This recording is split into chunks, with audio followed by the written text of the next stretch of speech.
rights of every man are diminished when the rights of one man are threatened. Good evening and welcome. This is Face the Nation. Our topic of discussion today is the human rights of the citizenry threatened. Joining us this evening on the show are Dr. Jehan Pereira, National Peace Council Executive Director, Mr. Tagol, Attorney at Law, Dr. Pakisar Saramuthu, Executive Director of the Center for Policy Alternatives. Let's start tonight's show with Dr. Jehan Pereira, Executive Director of the National Peace Council. Dr. Pereira, we witnessed the end of a conflict in 2009. We were talking about peace for many, many decades. Right now in Sri Lanka, are we at peace? Are we really at peace after the end of a conflict in 2009? Well, very clearly we are not at peace. I mean, if we look at the roads, we will see enormous lines of vehicles, people very, very angry, tired, upset at what's happening. If we look inside the homes of people, we will not find peace because people are trying hard to feed their children, with their incomes having got halved in the last 4 months. These are great human rights violations on a mass scale that are taking place. Because of misgovernance in our country, we should not have been in this situation. 4 years ago, we were said to be an upper middle income country, according to the World Bank statistics. Although upper middle income at the lower level, or around $4,000, instead of where the range goes up to 11,000, but still we thought we were doing very well, and now our incomes are halved, and people are very angry and suffering, and this is not a happy situation to be in. And I mean, what happened a few days ago, for instance, the violent breakup of a relatively peaceful protest that has spanned over 3 months. That also shows a mindset which is not very much in accordance with principles of human rights and care for the people, because that situation also could have been handled differently. So we are facing a lot of problems in our country. On the other hand, I suppose compared to many other parts of the world, the situation may not be acute in terms of human rights violations of the population, but we could be much better than where we are today. Dr. Jehan, interestingly, if you look at pre-2009, we saw barricades being set up, but right now when you go to Golface, it's almost like we are at war.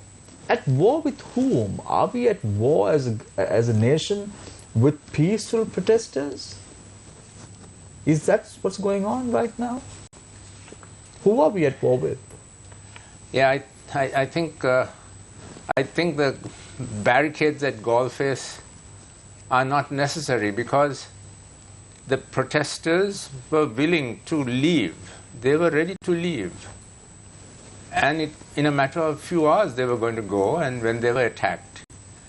And I suppose the government is insecure about what might happen again, because what caused those huge protests, which were engaged in by a cross-section of our people, from all religions, races, regions, the causes of those protests are still there, which is the economic collapse of our country.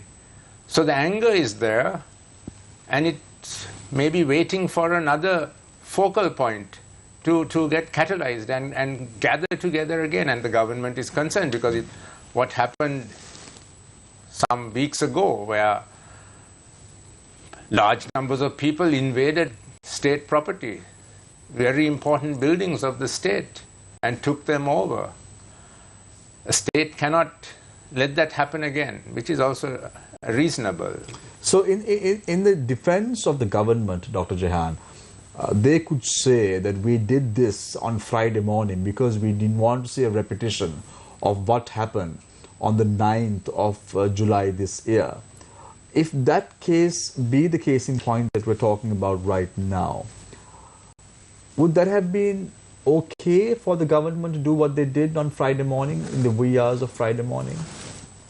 No, I mean, there was no need to do it, as I said, because the protesters were going to leave those areas. There was a court order that had come the day before, and they had made the decision that they were going to leave, that they have made their point, and now the court, they wanted to probably stay within the law. And they were ready to leave, they were going to leave. When this attack took place a few hours before they were going to leave, in the dead of night, when they were very vulnerable, unable to get assistance, where the barricades were put so that even ambulances couldn't go, priests couldn't get in, even though they tried to get in. And maybe what was meant there was to send a message for the future that this is the type of response you can expect. If you cross a certain line, then there will be a security force crackdown on you. Maybe it was a warning. So, Dr. Jahan, what you're trying to say is this action on Friday morning was not taken as a matter of policy, but was taken as a matter of ego to show another group that the head of state right now has more power wielded than those who were in power before. Yeah. Well, maybe there's a policy also. The policy is this, that you can protest, but you have to protest within the framework of the law. You can't cross the law. You can't, for instance, go inside government buildings. I mean, that may have been the thinking, but also I'm quite sure there was also an element of ego in this, that in the future, this new leadership is not going to permit what the old leadership permitted, maybe because of weakness, maybe because of fear of international repercussions, which the new leadership is not so much afraid of. Right. So we'll talk about international repercussions, all that in a bit, Dr. Jahan Pereira, as the show goes along. I want to now move my attention to Dr. Pakisat Saranmuthu, Executive Director of the Center for Policy Alternatives. Dr. Sara, interestingly, now we're talking about the condemnation of the international community against the government for what happened or what transpired in the wee hours of Friday morning. Does that mean that the international donors won't look at Sri Lanka again with a positive eye if we are to resurrect our country's economy? Because that's the biggest question mark at the moment, and nothing else. We have to resurrect the country's economy. And what happened on Friday morning, would that have a negative impact, given your experience in this field? I certainly think it would. The point that the international community, the donor community, our creditors have made, of course, is that we need to establish political stability before they're going to come in and help to bail us out. Now, what happened on Friday morning only heightens tension as far as political stability is concerned. We have yet to see how the Aragalaya and the opposition is going to actually respond to what happened on Friday as such. But certainly the feeling on the ground is of tension. So until we resolve that question of political stability, until this country can have a government who everyone is convinced is committed to bringing us out of this economic mess that we're in, also bringing the necessary political reforms, and a government that speaks to them, inspires trust and confidence in them, because as we go along, things are going to get worse, as they've always told us they would. You know, we're not going to have economically, not politically, right? Well, economically, who knows? It could be politically as well. You know, but we yet haven't come to the point at which we have achieved political stability and instituted that as a necessary precondition for the staff level agreement with the IMF, the bridging finance, the extended structural adjustment facility. Dr. Sara, there is a general notion in Sri Lanka at present stating that if protests are to continue, the IMF may think that Sri Lanka is in a further dilemma and there is no stability as a result, they would not even go ahead and help Sri Lanka out financially, because right now we need some dollars to overcome the current crisis that we're facing at present. So do you think there's a connection between protests that are taking place and IMF assistance? Well, the connection is very simply this, is that as long as those protests are heightened, as long as those protests are going to create a situation where there is political instability in the country, we won't be able to move towards the IMF staff agreement, and if we don't do that, we won't be able to move towards the structural adjustment agreement. It is the IMF staff agreement that is going to send the message out to the other multilateral donors as well as to the international markets that we are on the right road to economic recovery. Then we can start borrowing, the bridging finance and all of that.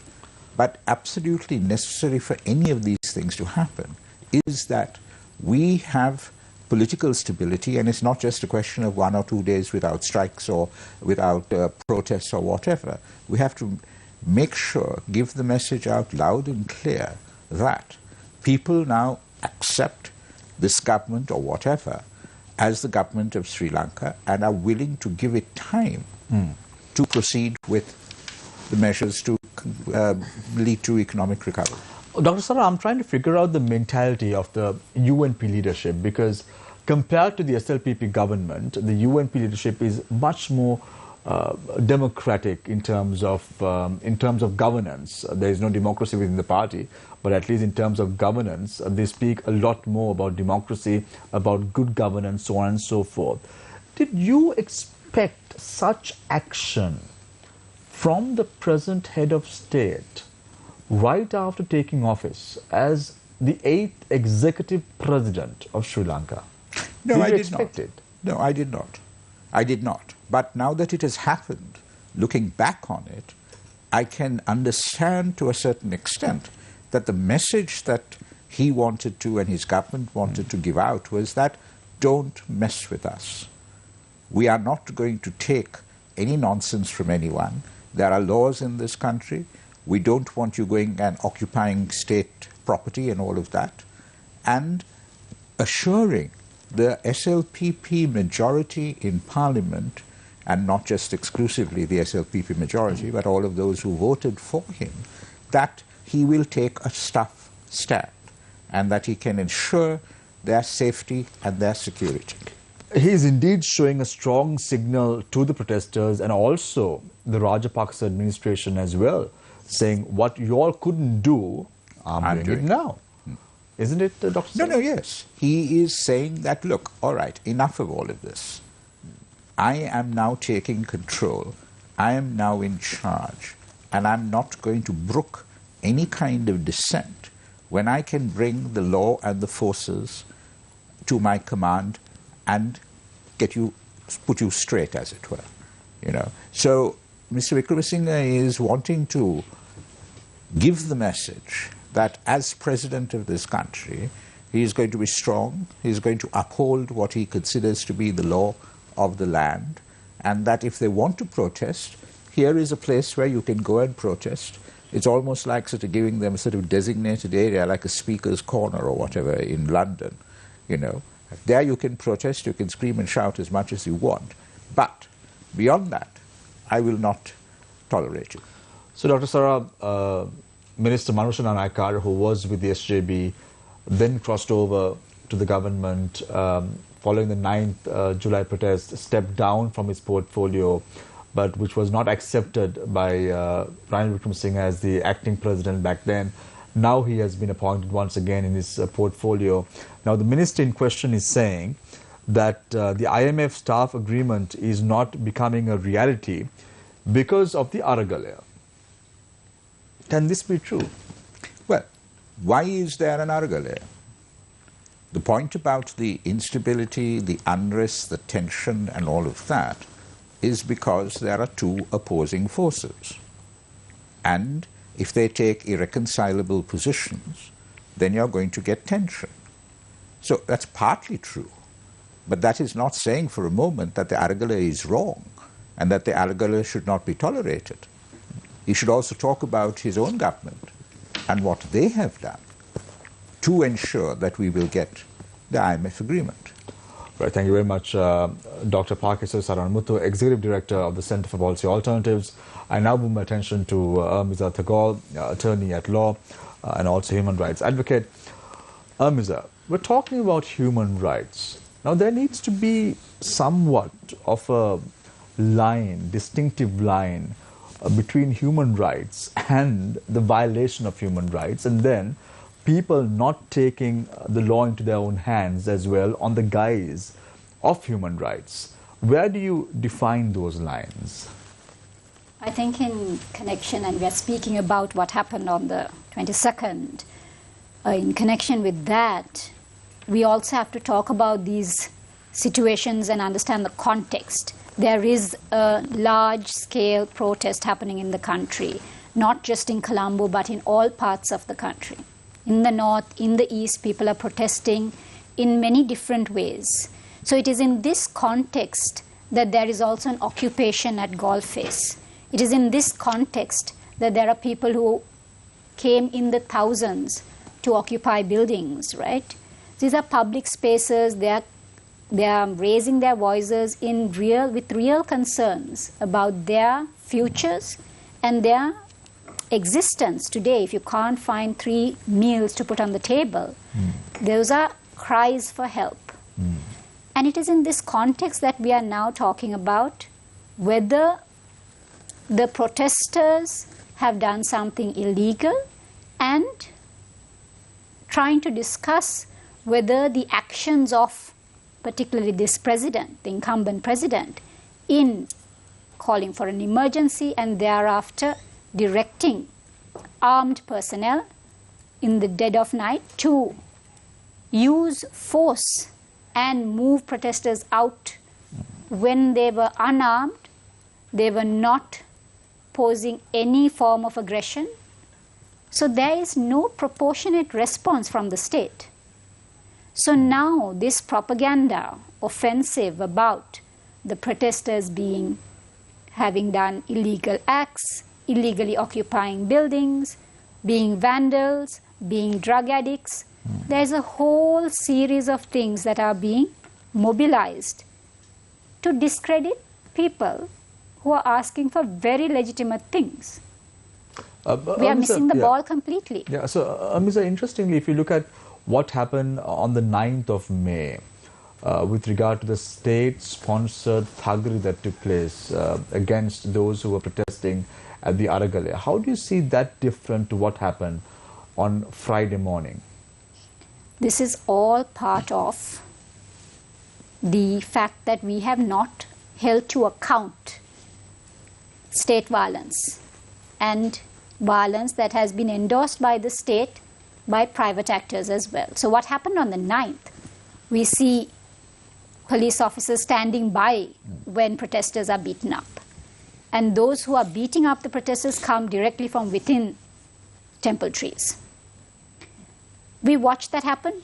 No one has been held to account. This is a systemic issue in our country where we are unable to hold to account the state or people who act with the where the state is complying. In a state is also responsible, right? In comparison to what happened on the 9th of on the 22nd of this month.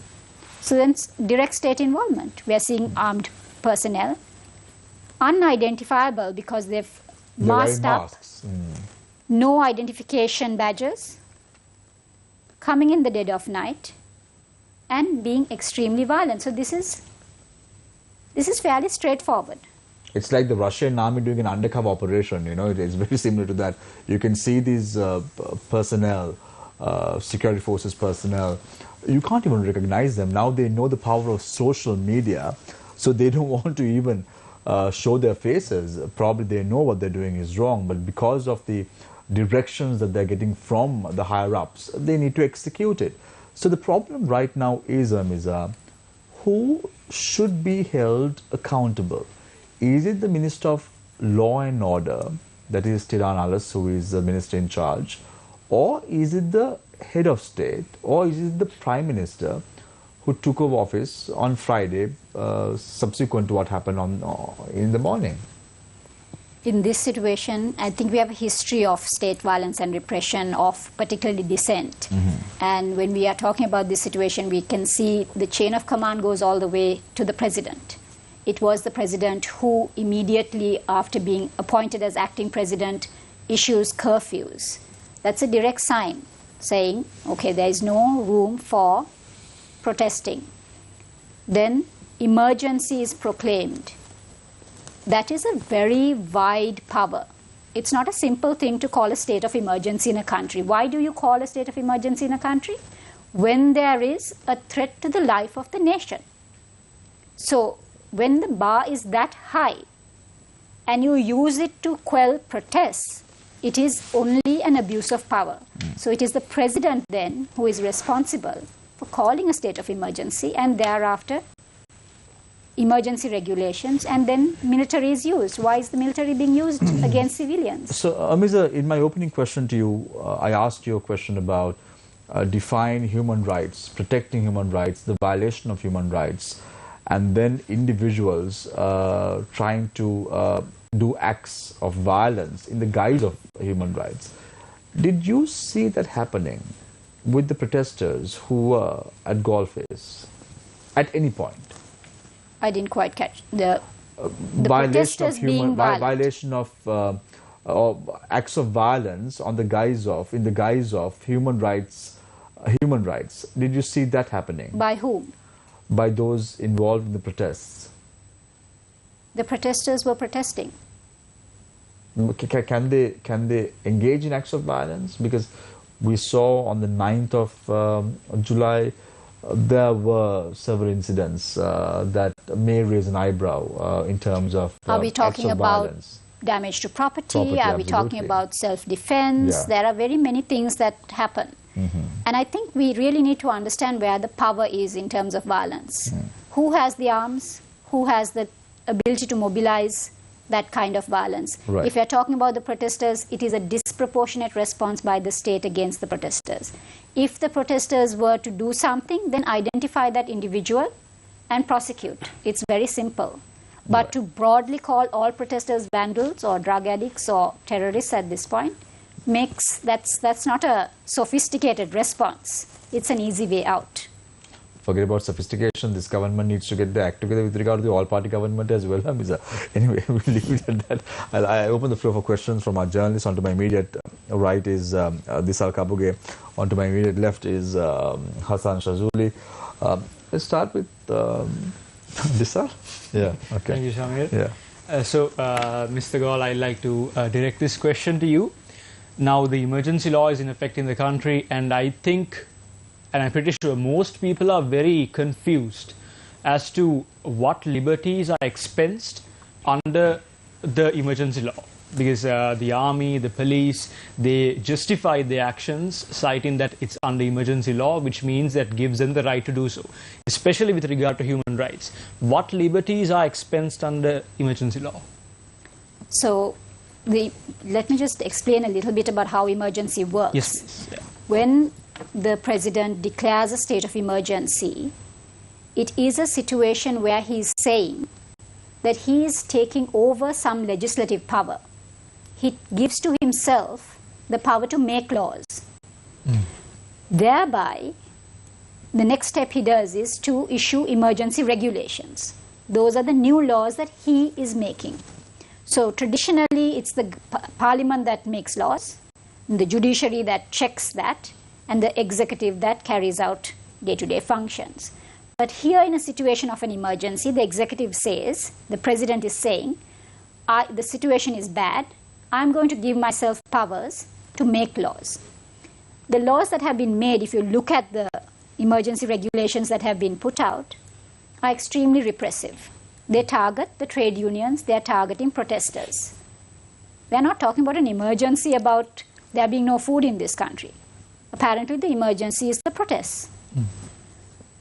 The rights become suspended. If you look at the scheme of the emergency regulation, you don't have the right to protest. You can be told by the police that you can't assemble. Your meetings can be cancelled. You cannot hold public meetings. It's a very serious repression of basic human rights. Right, and under this now, you said yourself that it is repressive, and they could argue that it's your subjective opinion. But still, is there no way at all that we can hold the president or the people in power accountable for making repressive regulations like this? I think there is the possibility, because we do have provision in the Constitution to the office of the president is subject to the fundamental rights jurisdiction within the Constitution. So you can bring those cases forward. We also have to understand this in a context where Sri Lanka's constitution is very lopsided. So the executive is very strong. That is why one of the key demands of the protesters has been to abolish the executive presidency. So in a context where the constitution gives immense powers to the president, and then in comparison, very little check by the judiciary, because all the judicial officers are also appointed by the president. This was the 1978 constitution that was given to us by J.R. Jayawardena. So it is a very lopsided one.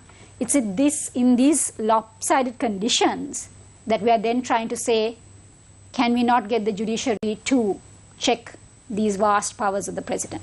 So we need to overhaul the constitution in a serious way. We've been tinkering with it with the 17th and the 19th Amendment and things like that, but we have not seriously brought this into balance. So we have a very hard task. So, Dr. Sarah, we have a question from one of our viewers who's joining us via the number which is being indicated on your screens. Why are the human rights organizations of Sri Lanka and also international bodies not making the current and previous government accountable via the legal system? Who will ultimately speak for the people? Well, I mean, in terms of the international human rights organizations and indeed local human rights organizations, we've put out statements condemning what has happened. In terms of going to court, I think that, of course, depends on the resources, the availability of resources and all of that each of these organizations have. But we have not been silent.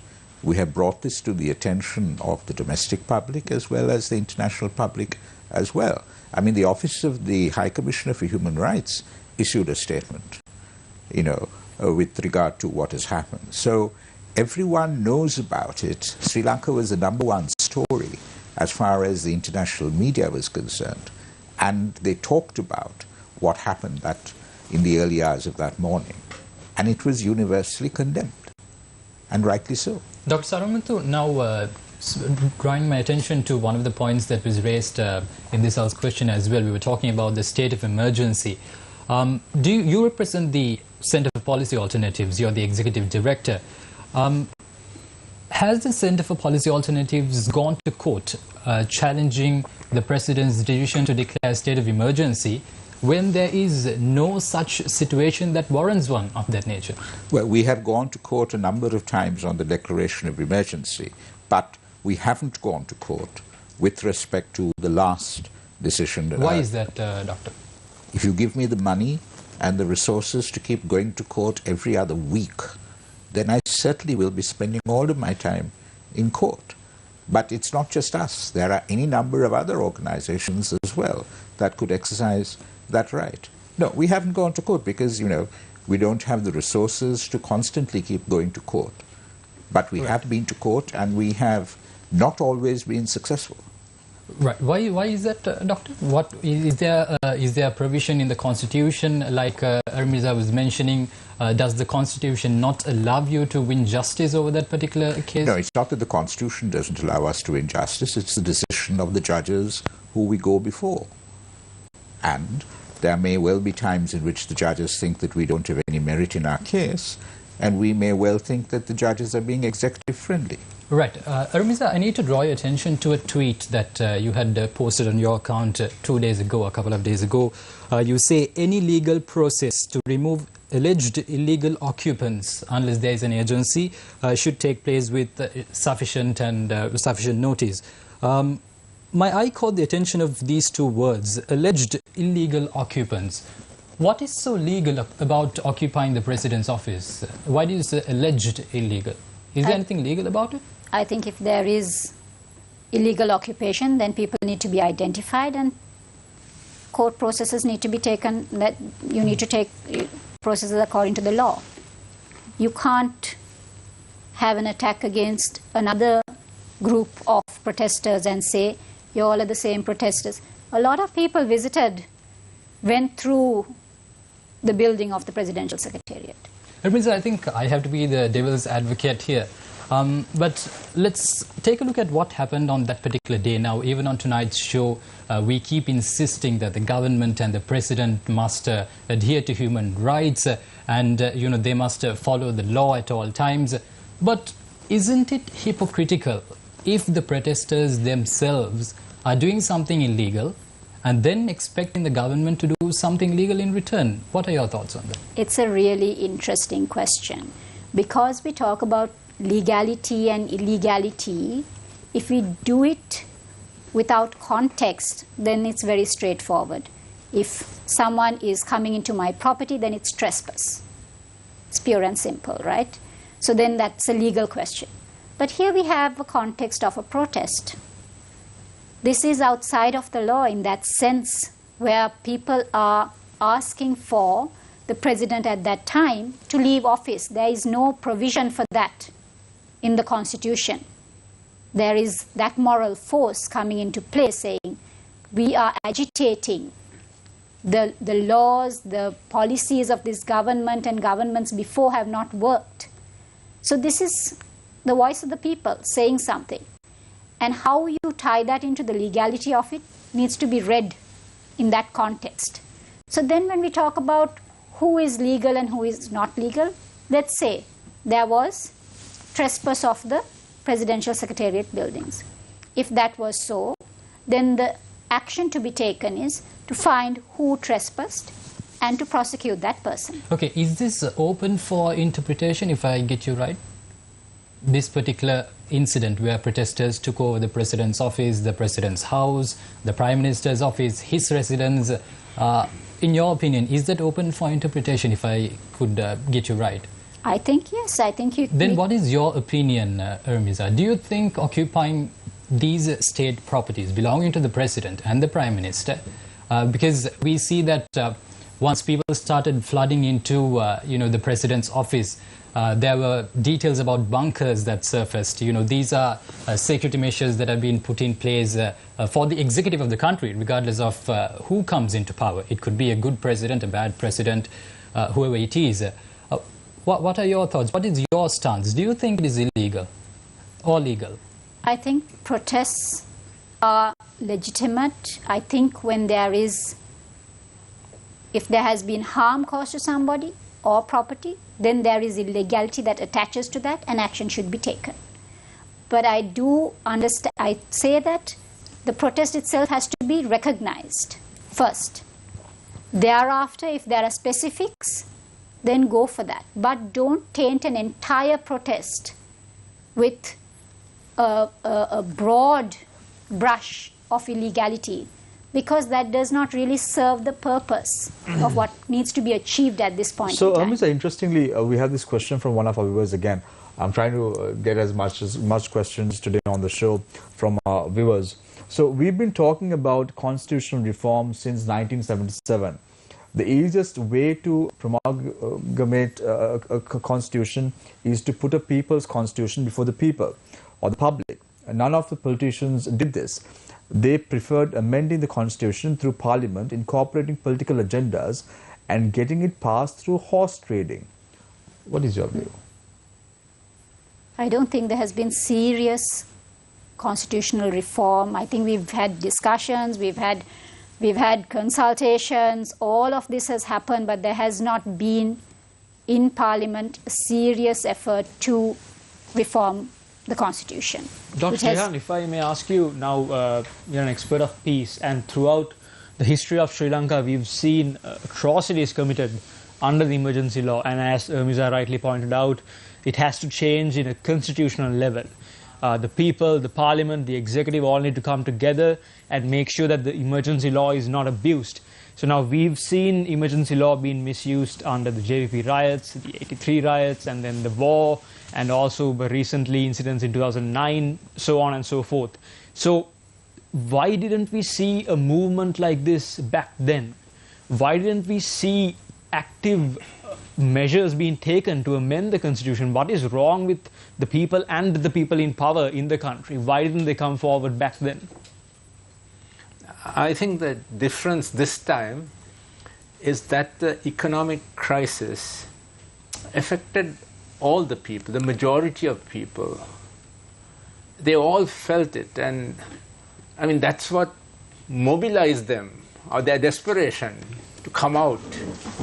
The earlier one, say the JVP insurrection, I mean it was embarked on by a segment of society, a class of society, the rural people, the rural youth, the poorer rural youth, the unemployed youth. So the rest of society did not, although they may have empathized with some of with those grievances, they were not affected so badly. Right. In fact, when the first JVP insurrection took place, a new government had been elected. This was in 1971. The government that had been elected was a socialist-oriented government that came to embark on redistribution, policies of redistribution, taking over properties of the capitalist rich class, and then taking it over to the state in order to distribute it more fairly to the people. So when the young people rose in revolt against that government, the rest of the society was not mobilized for that. And also, Dr. Jehan, like there's a notion that people have a collective numbness to state oppression before this, and also a sense of collective amnesia. Like we've seen that, like in our country, people rise up against oppression and then they just forget about it. And there is a notion that mostly generations before this were numb. Do you agree with this? Like, do we have this collective amnesia and this numbness to state oppression?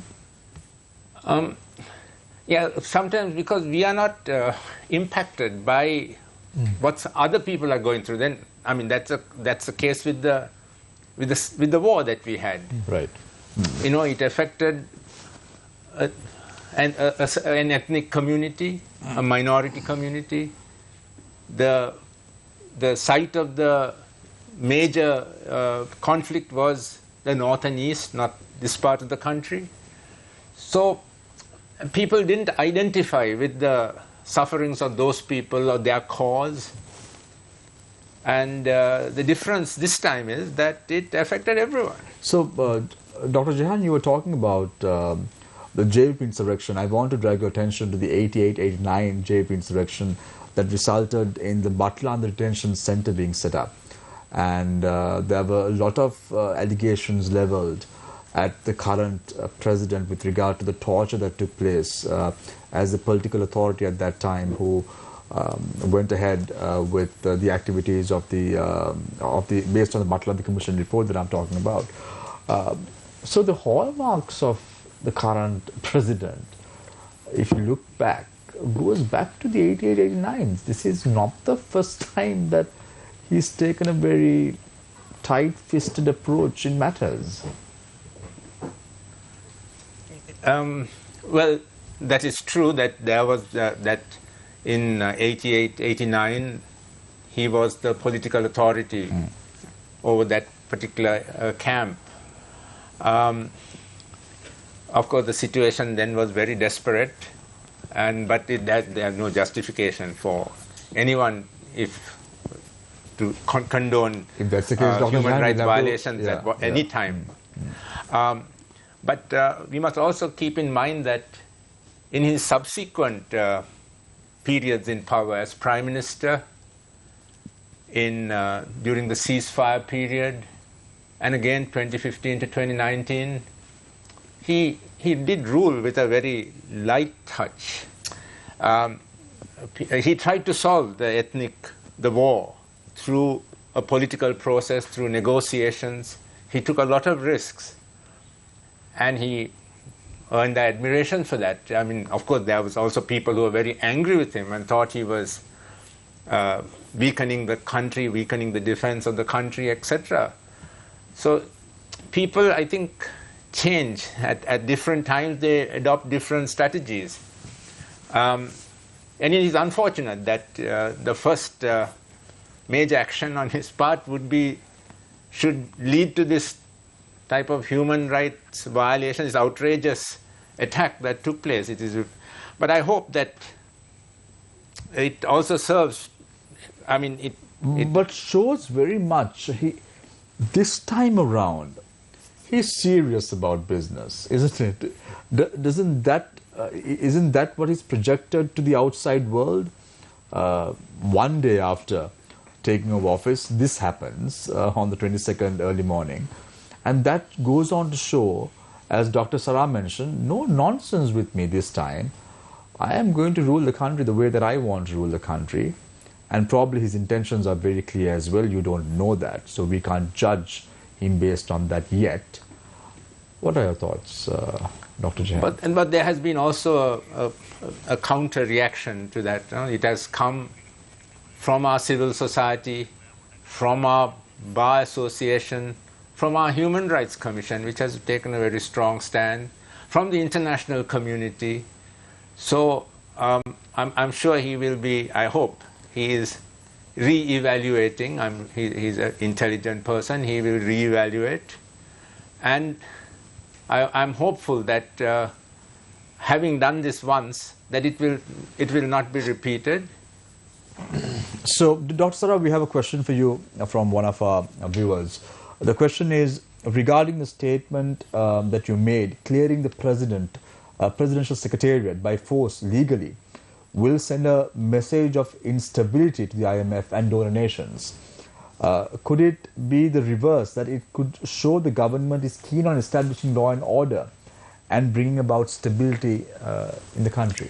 I don't think anyone will have a problem with the government trying to establish law and order. After all, that is one of the main tasks of any government. It's the manner in which it was done. It is the brutality, the egregious brutality that was brought to bear on innocent civilians. Most of them were fast asleep. In the early hours of the morning, they had promised to go by 2 o'clock on that same day, but the government said it wanted the building by 6 a.m. or whatever because the ministers had to be sworn in. There was surely space for discussion. Surely there was a compromise that could have been arrived at because the Aragalaya people were willing to give it up. They were not wanting to hold on to the presidential secretary. Mr. Sarah, on that point, the police, they had a press conference following this incident, and the police justified their action saying that at one point they could not trust that the protesters would hand over the premises as promised, and that was the justification to use force. Is this reasonable? Is it reasonable by the police? I wouldn't want to have a police force in my country where, because they do not trust someone, they come out with the most egregious brutality in response to that. You can't, this is not the rule of law, surely. This is not the rule of law. This is not the way to establish law and order, and certainly not the way to establish political stability, because political stability that we're talking about is not about having a cowed down population that does not want to come out and say what it feels and thinks. It is about a population that is willing to accept a government that is legitimate and a government that they say will inspire and feel inspires trust and confidence. Dr. Sarah, let's look at what happened not in Sri Lanka but elsewhere in the world. Let's look at the Capitol Hill attacks in 2021, where an angry mob went and attacked the Capitol Hill. Several individuals were arrested. They're still trying to find out who did so. But this is not just normal in Sri Lanka, is it? When you look at when you push the voter to the edge, they resort to actions like this. So who should be accountable? Is it the politicians who are in power because they come up with manifestos, they come up with promises, and they give up so much of hopes, a bundle of hopes to the voter. That is why we have to understand that there is a difference between legitimacy and legality. Now, as far as legality is concerned, if there was wanton destruction of property, if people's lives were being threatened, if they were being killed, as did happen in the Capitol Hill incident, then you use the law to take them into custody and charge them and hold them to account. But in this particular situation, where they took over the presidential secretariat, surely they were acting legitimately. What else could they do? They're a frustrated, discontented population. Okay, they may have run foul of the law, but let's make one thing very clear. They didn't take over the presidential secretariat and say they were never going to give it up. They were willing to give it up. But even taking over the presidential secretariat, Dr. Sarah, let's look at it like laymen. Let's look at it like individuals who are taking an eagle's eye view or a holistic view on this on these subjects that have taken, or what happened in Sri Lanka since April this year. A group of individuals going and taking over the presidential secretariat, not allowing staff to enter the presidential secretariat, holding the then president hostage, almost hostage, at the presidential residence. What does these actions show? Look, what this action shows to me is the desperation, the despair, the anger of a population who wanted to do something to attract attention and indeed use it as leverage to get Gotha to go home. What are the other options that they had? They could have turned to violence. And that I certainly wouldn't have wanted. I'm sure no one would have wanted violence. So this, after all, up to that point, was an extremely peaceful process. Even after Gotabaya Rajapaksa left the country, then what happened? It wasn't any different. It was still the same. Well, they were occupying they gave up presidential secretariat. They gave up the occupation of the president's house. They gave up the occupation of the prime minister's residence. Yes, they did not give up the presidential secretariat, but they did agree to give it up subsequently. Was there any political motive behind these protests that took place? Because there are talks about the IUSF, which is affiliated with the JVP, playing a role, the Frontline Socialist Party. If you look at the lawyers who were arrested on that day, they were all affiliated to the Frontline Socialist Party. So there seems to be a political motive behind these protests as well. Absolutely. I mean, look, this protest is a political protest. And so whether there is a partisan motive, if there was the Perutugami or the Frontline Socialist Party people, yes, we do know. The Aragale was a broad church. There were IUSF people there, there were Perutugami people there were people from neighborhood watchers, there were community organizations, there were a whole lot of people there. Mr. Gall, if I may ask you now, it seems that the community or the people are now divided with the Aragale, and it seems that the government is trying very hard to discredit the Aragale. And one of the things that I saw on social media, and I believe is the public sentiment of some people, that when people took over the president's palace or the president's house in Fort, there were international headlines saying protesters take over the house, they take plunge in pool or play wrestling on his bed, things like that. And then people claim that this brings shame on the country and it discredits the Aragale or the pure form of it. What is your opinion on this?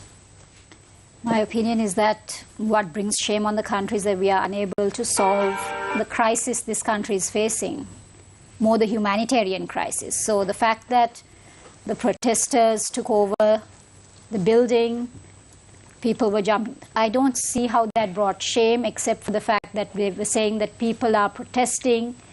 Even that act of jumping into a pool, it was not angry mobs of protesters trying to destroy property. It was... What was it? It was people trying to make a point, people trying to occupy a space and doing it in a way that was not bringing it down, burning it down to the ground. That was not what happened on that day in that building. But do you think the international community sees it like this? Like, what would their perspective be on this? The international community needs to see that Sri Lanka gets into some position of stability. So it's about whether the Aragalaya achieves its purposes or not. So if there are protests on the street, what the international community sees is citizens who are upset with the ruling powers. So if there is some way in which there is a response, and I think traditionally in Sri Lanka we've had a problem with listening to people and responding to people, citizens of this country. That is essentially it. We feel like the only way to respond is to show strength and to show control and to instill fear. And we've done that successfully over the decades. Dr. Jehan, now President Ranil Wickremesinghe had a golden opportunity to start off his tenure as the 8th executive president of Sri Lanka with a clean slate. He had not appointed a prime minister until Friday. He had not told the cabinet of ministers that they would be sworn in once again to the positions that they were holding before. So he could have started off with a clean slate. There you go. One black mark. The very next day, not even 24 hours, the very next day on his tenure. What probably was going through his mind?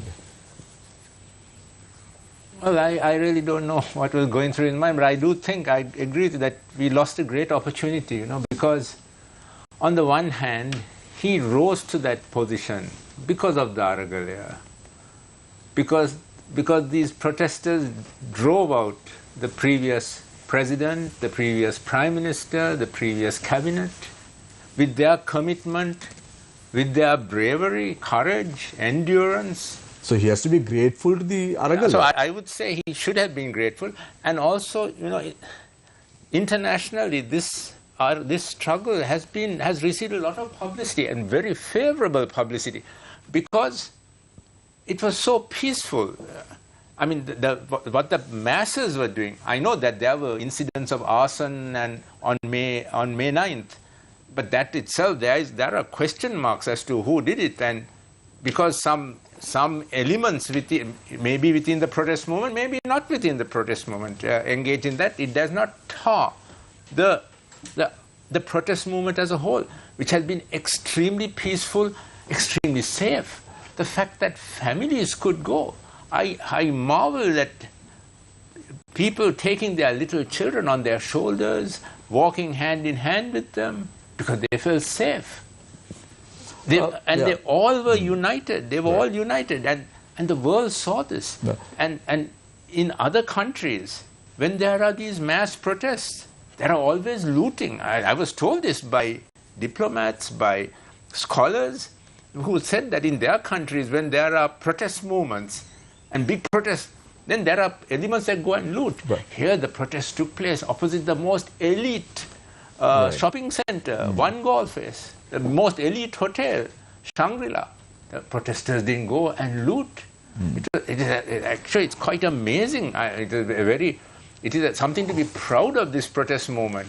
And that's what Ranil Wickremesinghe should have taken forward.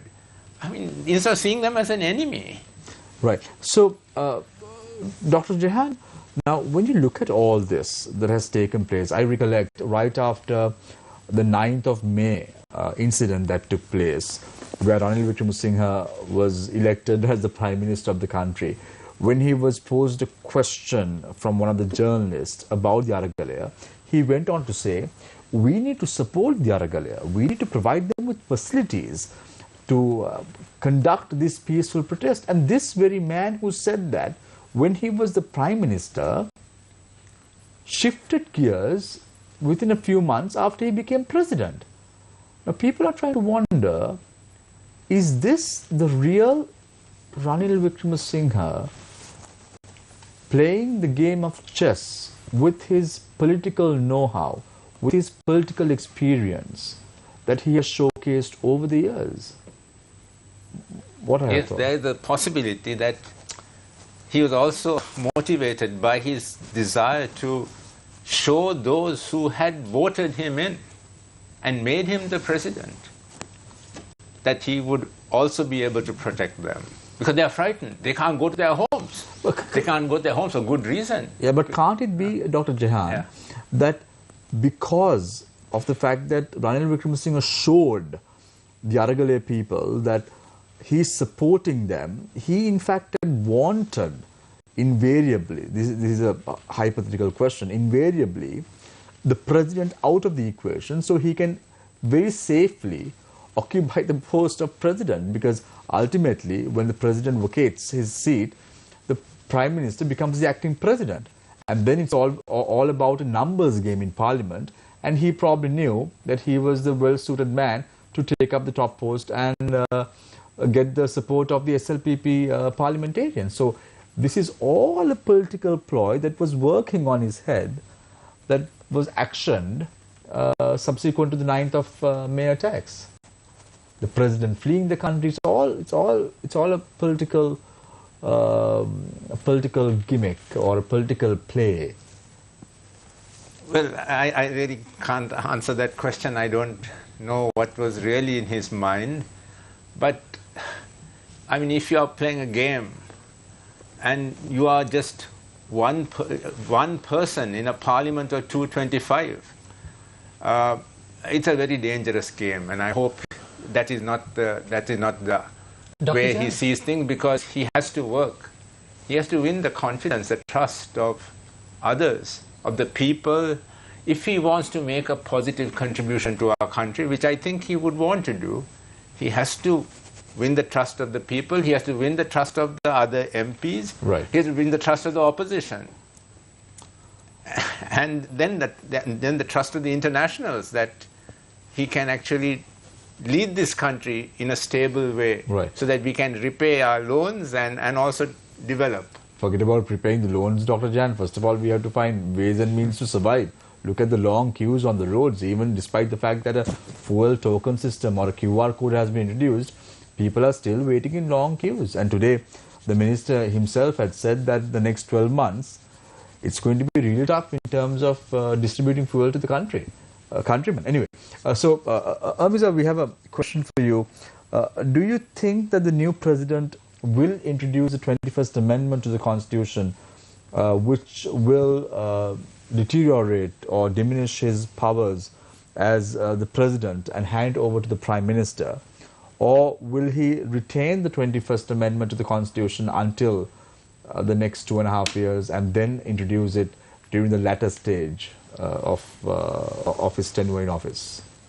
I mean, I really don't know what the play is, but from the little that we have seen of the new president, I can't imagine that there will be a curtailment of presidential powers, so that if there is an amendment that is bought by this president or this in this parliament, I think it will do very little in terms of any curtailment of powers. It won't be a serious attempt at abolishing the executive presidency. I don't think there has been real change, actually. Because whatever amendments that are coming into play, because we spoke to Dr. Vijayasa Rajapaksa on the show a couple of weeks ago, what he said was most of the amendments are going to be effective in the next tenure of office, not immediately. So the intentions of these parliamentarians are very, very clear.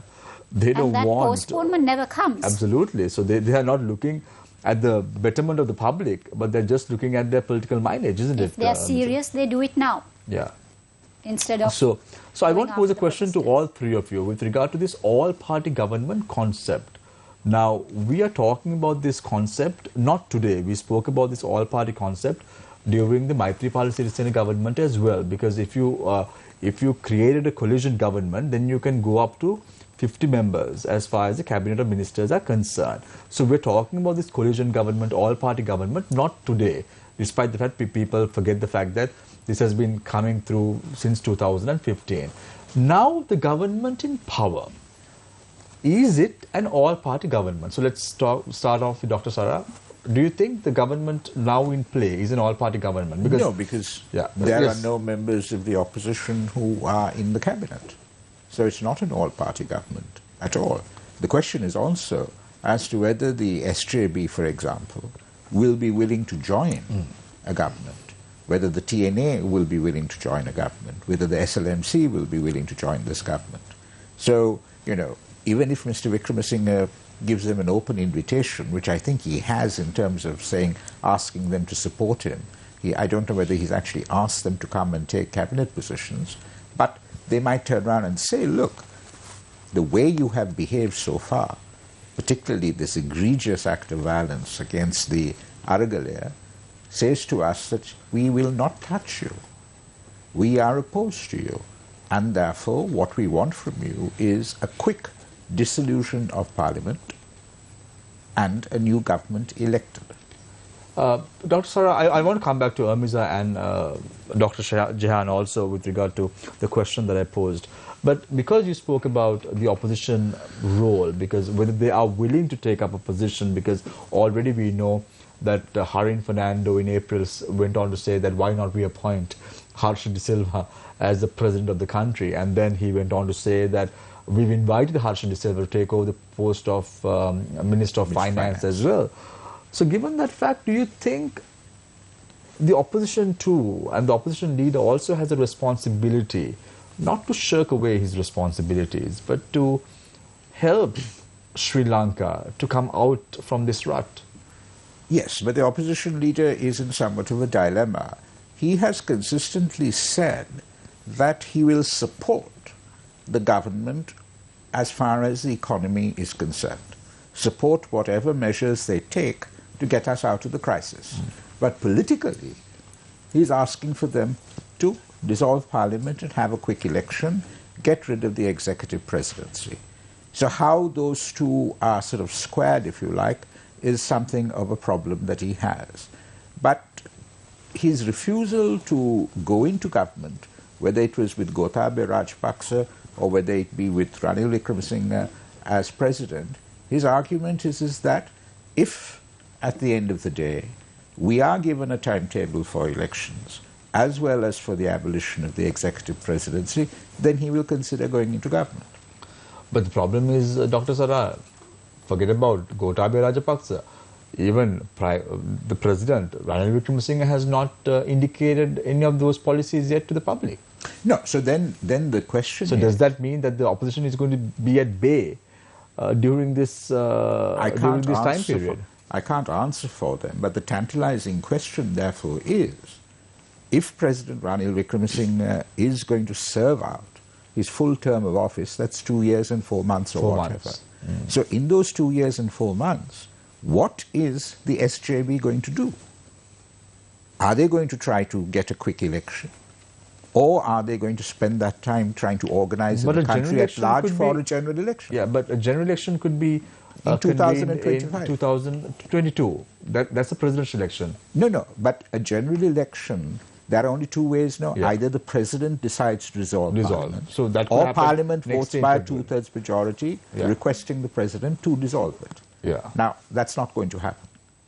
Neither of those things are going to happen. So then what does the SJB do? Right. It then goes out and organizes in the country at large for a general election, which will be in 2025 probably.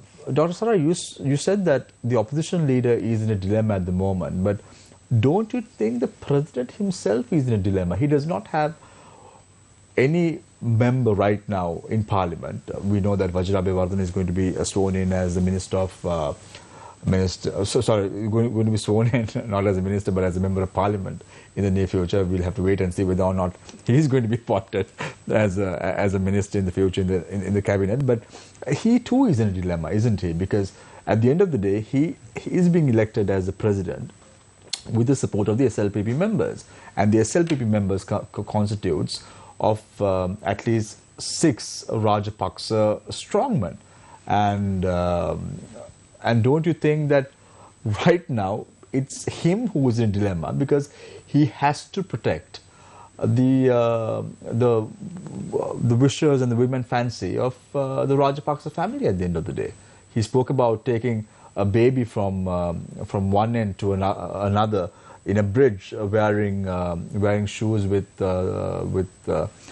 thorns. So What do you think? Do you think that actually it's him who is in a dilemma and not the opposition leader? Well, he could well be in a dilemma, but there are people who will turn around and tell you that President Wickremesinghe, if anyone can outfox the Rajapaksas, that it's him. And that he is no babe in the woods as far as this is concerned. He has the expertise, he has the experience. Now he's in the top job, and he will know how to keep it. That remains to be seen. Right. Amisa, your thoughts on the all-party government concept? And certainly we don't have it today. And I think in terms of the composition, we really haven't seen a change, right, even in cabinet. So we are not, I don't see how, given the numbers of this parliament, we really can expect anything different. So an election seems to be the only way out if we are looking for change in the way that, system change also in the way that protesters have been asking for. But responsibility of the opposition parties, the SJB, the TNA, and even the NPP for that matter, can they contribute to the present government in any way? Do you see that happening, or are they going to be in a sideline or isolated when it comes to resurrecting the country's economy? I think there's a lot that can be done. I don't think I've seen, in terms of the policies and responses that need to be put out, responsive to what the people are feeling and going through at the moment. But some of those positions are principal positions about executive presidency, constitutional reform. And if those bare minimum things cannot be agreed on, then there's going to be no way forward between these parties. Most of the lawyers that we speak to, fortunately or unfortunately, speaks about the abolishing of the executive presidency. They speak about constitutional reforms, as you just mentioned correctly. Well, why isn't it that attention is still not being focused on the country's economy? I'm trying to find answers to that, always, with human rights lawyers. The country's economy is really where the problem is at this moment. The reason we are talking about abolishment of the executive presidency and the reason we are talking about constitutional reforms is a means to balance the power in a way that is responsive to people and therefore provide solutions on the economic front. Right now, what we have, because of the terrible system that we have in place, where one person decides on some random thought when they get up one morning that there is a fertilizer policy change. So we cannot have a system that is so skewed in terms of power and also then sort out very basic problem that we are facing, the humanitarian crisis that is unfolding as we speak. We are unable to respond to that because our system is broken. Amisa, how confident are you that by going in for an election, we would be able to go in for a system change or clean governance, as whatever we may call it? How confident are you? Can we really achieve this whole concept of clean governance that we are talking about?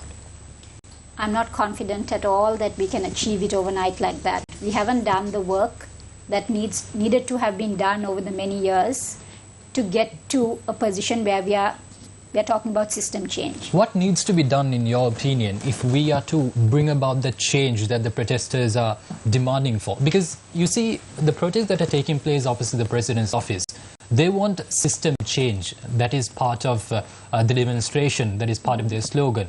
So if we don't get the system change that we're expecting, does it mean that the protests are going to continue forever until we get it?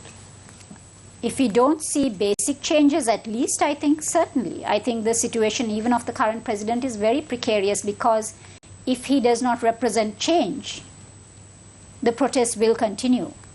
People are going to face the same hardships tomorrow, day after, a month from now, even worse maybe. And therefore there will be no option but for people to get on the roads. Again, right? I would think certainly. Yeah. So the government has a big responsibility to play right now, at least in terms of the economy, to get the basic necessities out there, right, Amisa? Yes, I would think that that should be the foremost priority. At the moment. Yes, as opposed to this show of force, Right. show of control. Right. So let me just pick Dr. Jehan's brains as well with regard to the all-party government concept that we are talking about. Do we have an all-party government in play? No, we don't have one. I mean, If you look at it, Dr. Jehan, now President Ranil Wickremesinghe is from the UNP. Dinesh Gunawardene is from the Mahajan Eksat Peramuna. Then you have some SLPP members as well. Then you have Harin Fernando and Manusha Nayakara who crossed over. So, seems like it's a mix of people. Then you have SLFP members, Mahinda Amaravira and Susil Premujayanta. So, when you look at it, it may seem like a SLPP unit, but there are members of several political parties, don't you think so? that is correct. But I think what we meant by an all-party government is that,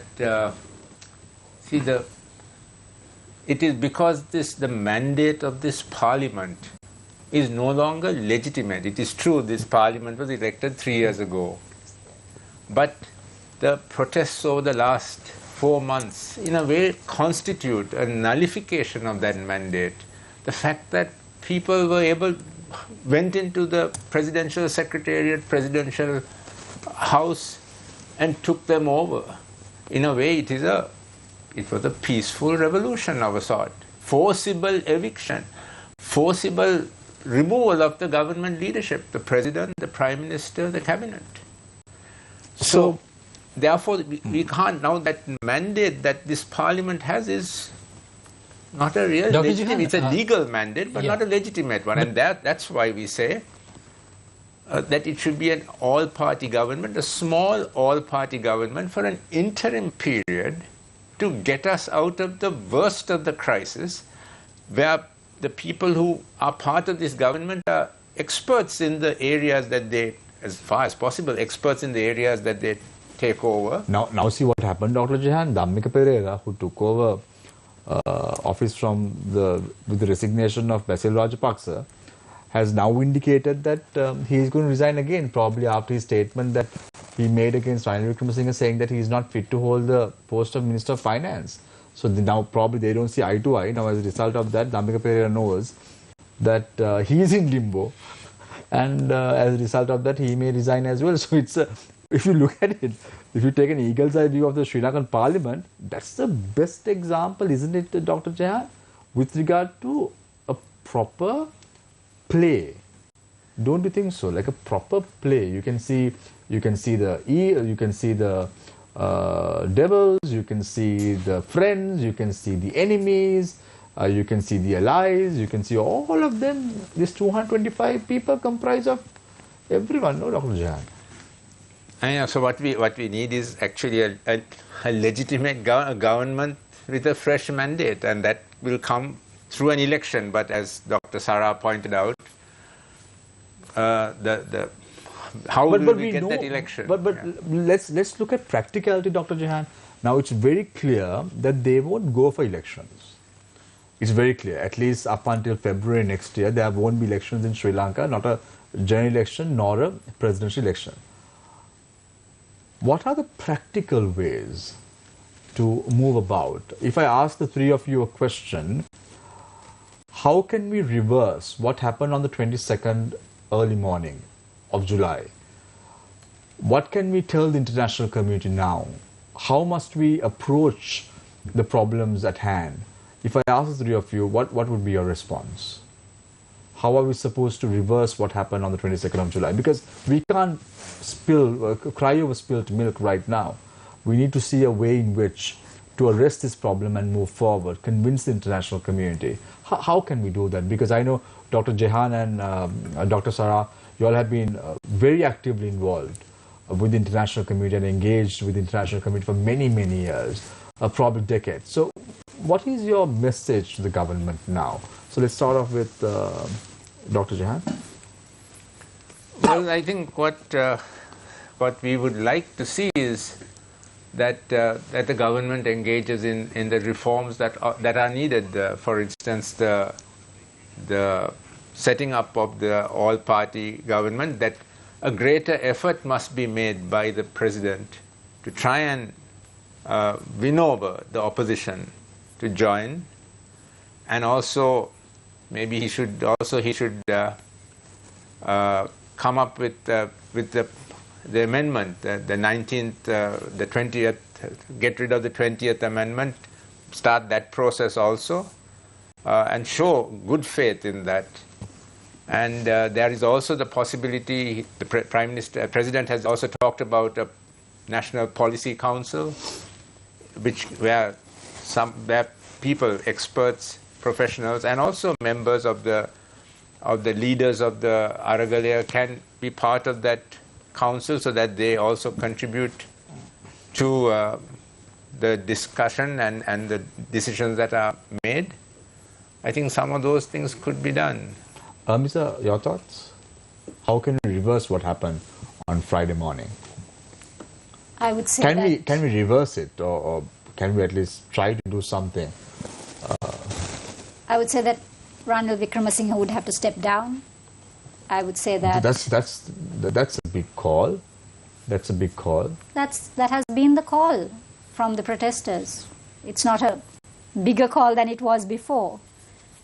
It doesn't represent change. He's not doing anything different from what was before. There is no policies that have been put forward in terms of the actual economic situation. In his defense, mustn't you give him a few months, a breather, to see whether or not he can do something? Because we're talking about a person who has almost 50 years of experience in Parliament, and who's only second to Mahinda Rajapaksa as far as the parliamentary experiences are concerned. So, and he held the post of Prime Minister for many years. Unfortunately or fortunately, he was not elected as the President of the country. But now he is. So, mustn't we give him a breather? Do we also not have a long experience of who Ranil Wickremesinghe is, what his policies are, how they have played out? Since we know all of this information, and we also are in a position where to say that this is one member from a party, unelected, coming in, being elected by Parliament, does not really legitimately hold. So I have a question for you, Mr. We just got a question from one of our viewers. If Ranil Wickremesinghe steps down, then it's going to be Dinesh who is going to hold the post of acting president. Will they accept him then? This is not about a question of accepting individuals. This is a question about genuinely looking for a solution at this point in time. So either a configuration of an all-party interim government is discussed and proposed in a way that it's not an ego battle or a battle of power holding. It is about simply providing a solution to the current crisis. If that cannot be done, and I don't think within this Parliament we have the configuration to do that, then there is no option but to go for an election. Irmiza, I just have this doubt. Now, even on tonight's show, we are talking about forming an all-party government with the participation of all parties, and simply because of the fact that, like Dr. Jihan also pointed out, we say that the Parliament does not have the mandate of the people. Although it was the people who elected them, it does not have it at present. Does it mean that, when the next general elections are held, we are going to see a completely fresh batch of 225 faces? No, we are not.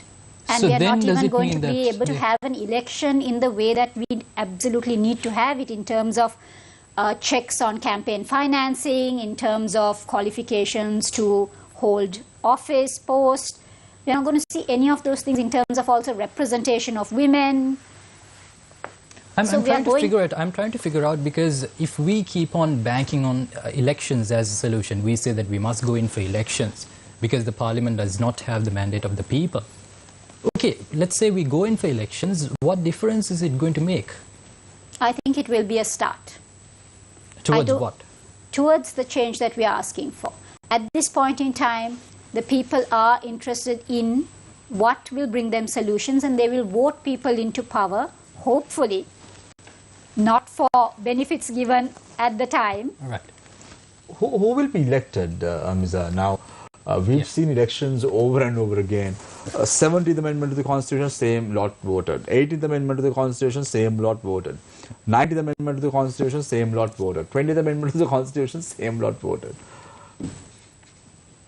Future election, who will be representing the public? I have no... Is it going to be the same set of bright legislators in Sri Lanka who's going to pass in laws, or is it going to be any different? I have no crystal ball for that, but I would imagine that it's not going to be very different from what we have, but perhaps a little different owing to the situation that we are facing. And as I said, unfortunately, we can only start this journey now.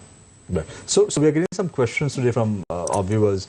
Again, this is directed at Ms. I want to, but I'll quickly pick Dr. Sarah's brain with regard to the message you have for the government. If they are to reverse what happened on Friday, what must they do, Dr. Sarah? Well, I mean, you know, I don't think you can actually reverse it, right. but at you least can to get people to forgive you if you start working on the raft of political reforms that you have to get through. You see, in order to resolve the economic problem, you need political stability. And in order to have that political stability, you have to do certain things. Now, Ranil Wickremesinghe is not going to resign as president. Neither is the parliament going to vote to dissolve itself. So, in a sense, we're stuck with them unless the Aragalaya and the opposition manage to intensify their struggle and force them out of office. So whilst they're in office, what are they going to do?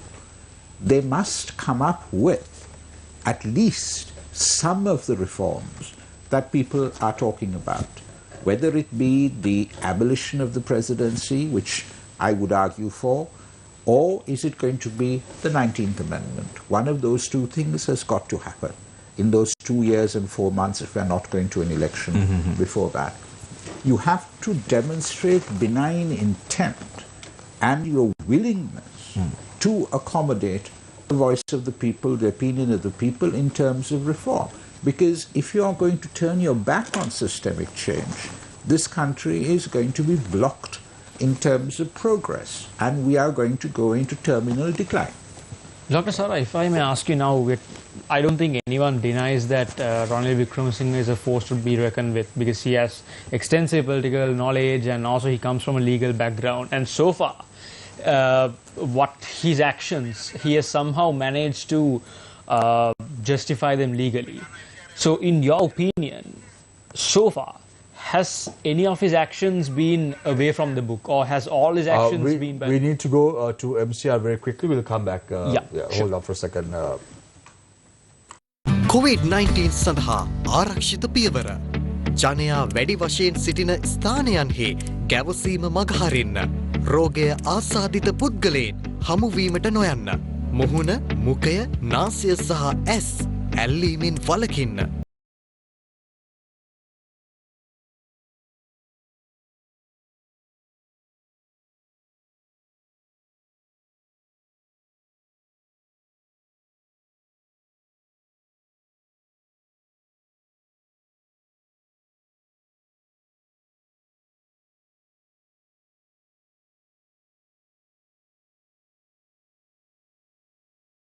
At our end with regard to connecting to one of our servers, but the matter has now been arrested, so let's start from where we stopped.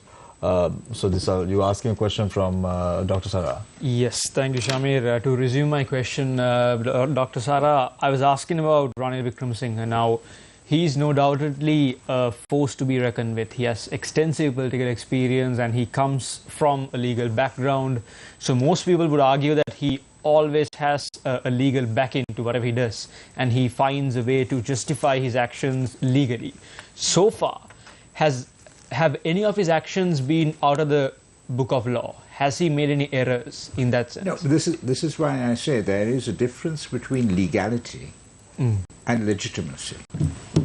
And the question here is, whilst whatever he has done may well be legal, is it legitimate? When you look at the context in which it is happening, when you look at the options available to the Aragalaya, when you look at the options available to the government, yeah, is it legitimate? And this is what it is about. No, it's not a problem that we have of legality. We have a crisis of legitimacy. We have a parliament which is a two-thirds majority for a party, and the entire country is saying you have lost your mandate. And also with regard to the diplomatic channels, or many diplomatic parties condemning the attack or the removal of protesters in the early hours of Friday. And then in response to the US ambassador's tweet, Ranil Wickremesinghe said that in the US, the American Civil Liberties Union Charter is used to protect public property.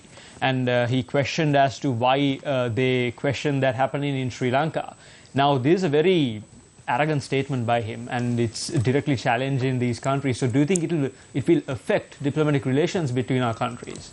Well, I mean, the US ambassador has already tweeted with regard to what happened that morning. And, you know, the American Civil Liberties Union, that charter, will also have things to say about the kind of situation that Sri Lanka is faced in. Right. You know, and the response would be entirely different. No, I don't think it is going to sour diplomatic relations to the extent that we are going to be sanctioned by the United States or anything like that. But certainly, you know, there is a session, for example, at the Geneva Human Rights Council that is coming up in September. The existing resolution on Sri Lanka expires, so it has to be extended or a new resolution has to be brought in. And I'm sure that the core group on Sri Lanka will take note of everything that has happened in this country in the last 4 months and perhaps come up with a decision about a new resolution as opposed to an extension of the old one. So you are saying that we could effectively expect ramifications from what we saw in the past few months? I think we could. I think we could. Dr. Sarah, picking up on that question which Jisal was asking on this whole international the relations, the diplomatic ties. Now, on the day of the attack, the raid on the protest site, we saw many embassies, many ambassadors coming out and issuing tweets condemning the incident. Now, interestingly, the Russian embassy in Colombo did not post a tweet on its Twitter handle condemning the incident.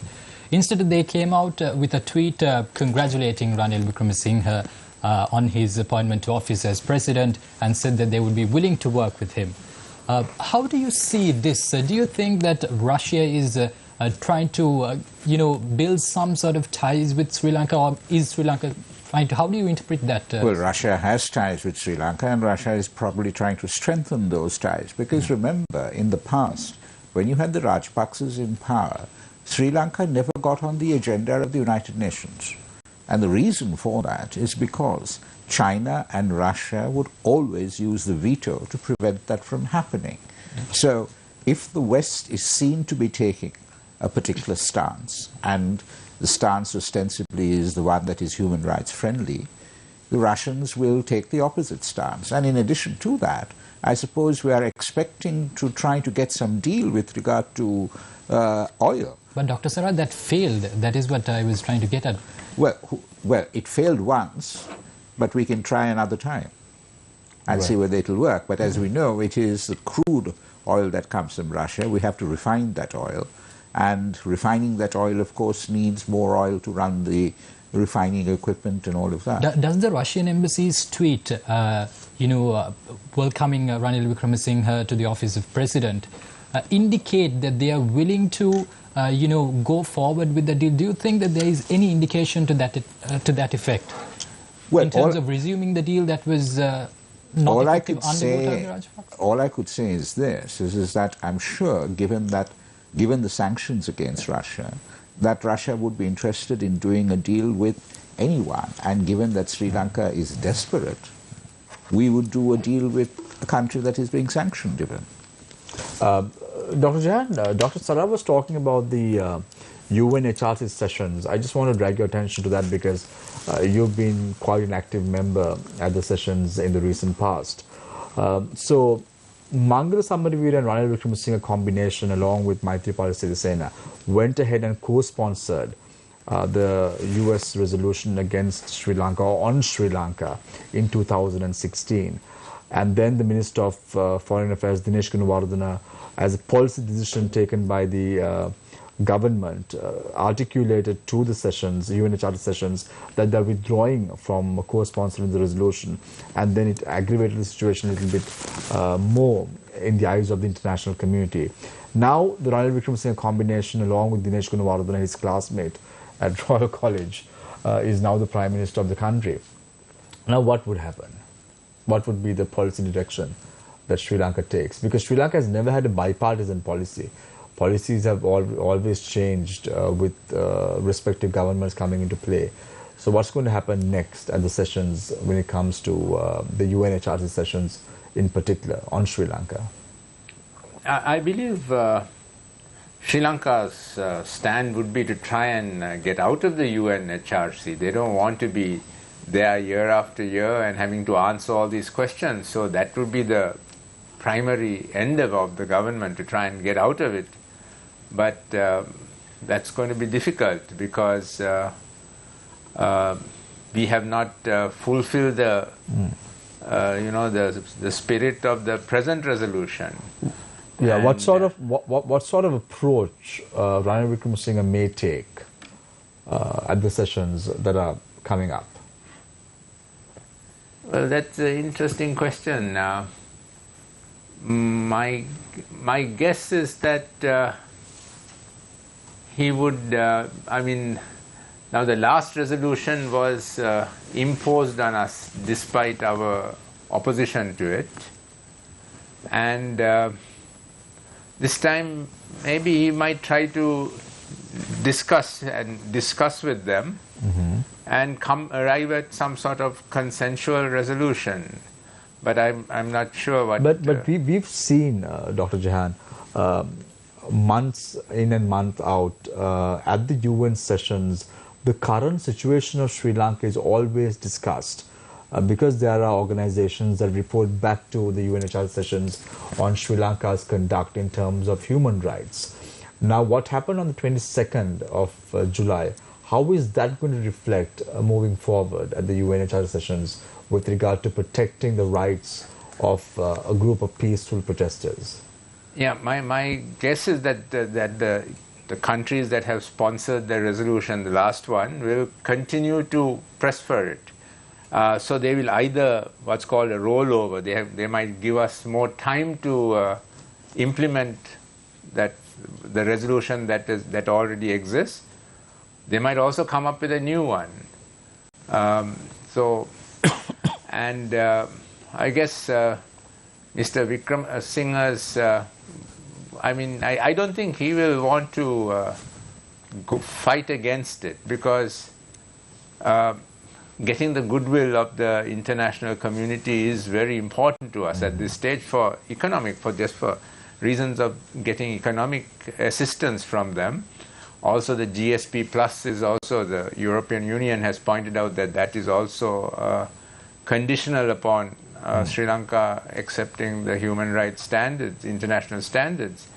So my best guess is that he would want to try and reach some accommodation in the sense of agreeing to cooperate with the international community on this. And I think that's good for Sri Lanka also. It's good for the people, certainly. So, Dr. Jahan, I know this is not the most opportune moment to talk about the alleged atrocities that were committed during the final stages of the war, because we are right now trying to recover from the economic crisis. But this question has been plaguing the nation for many, many years. So there's never a good moment to bring this issue up. So I'm bringing this issue up. Why? Because Gotabaya Rajapaksa was also named as one of the individuals who were in charge for committing war crimes during the final stages of the conflict, and that is what has resulted in all these UNHRC resolutions coming into play and all that. Now, Gotabaya Rajapaksa is on the run. We don't know where our seventh executive president is. In the eyes of the international community, are we looking at any action that would be taken against him on this front? You know, already in Singapore there is some sort of charge being filed against him. it will be interesting to see whether the Singapore government will accept it or cooperate with that. But I think it's this issue of what happened in the last stage of the war has been following us since 2009. And I know that Mr. Wickremesinghe, in his last government, they came up with legislation for a truth commission, a body to ascertain what really happened in the war, no, but not just the last stage, but the entire conflict. But Dr. Jehan, we've had no LLRC report. Those recommendations were not implemented.